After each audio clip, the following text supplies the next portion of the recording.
ఏది అయినా ట్రై చెయ్యి ఆచి చికెన్ మసాలా. ఆచి చికెన్ మసాలా. ఇక ఉత్తరాంధ్ర ప్రజల దశాబ్దాల కళ నెరవేరుస్తూ రైల్వే బోర్డు కీలక ఉత్తర్వులు జారీ చేసింది. మరి ఈ నిర్ణయం ప్రాంతీయ అభివృద్ధికి కొత్త ఊపిరిపోయనుందా? ఈస్ట్ కోస్ట్ రైల్వే జోన్లోని కుర్దా రోడ్డు డివిజన్ పరిధిలో ఉన్న పలాస, ఇచ్చాపురం రైల్వే ప్రాంతాలను విశాఖ కేంద్రంగా గల సౌత్ కోస్ట్ రైల్వే జోన్లకి మారుస్తూ రైల్వే బోర్డు ఉత్తర్వులు జారీ చేసింది.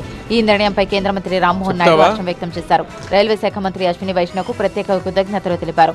రాష్ట్ర విభజన సమయం నుంచి విశాఖ రైల్వే జోన్ కోసం తాము సాగించిన నిరంతర పోరాటానికి ఇది ఫలితమన్నారు. గతంలో ఈ జోన్ పరిధిలో పలాస, ఇచ్చాపురం లేకపోవడం వల్ల ఉన్న వెలితి ఇప్పుడు తీరిపోయిందన్నారు. కష్టపడి సాధించుకున్న సౌత్ కోస్ట్ రైల్వే జోన్లో నేడు ఇచ్చాపురం నుండి పలాస మధ్యలో ఉన్న 7 రైల్వే స్టేషన్లు కుర్దా డివిజన్ నుంచి విశాఖపట్నం డివిజన్లో కలుపుతూ నిర్ణయం తీసుకున్నారని తెలియజేయడం ఎంతో సంతోషంగా ఉంది.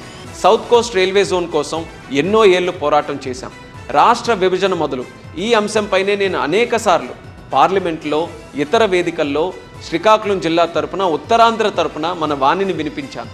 ఈ మార్పు ద్వారా శ్రీకాకుళం జిల్లాతో పాటు మొత్తం ఉత్తరాంధ్రలో రైల్వే మౌలిక సదుపాయాలు, ప్రయాణికుల వసతులు మరింత వేగంగా అభివృద్ధి చెందుతాయని ఆశాభావం వ్యక్తమవుతోంది.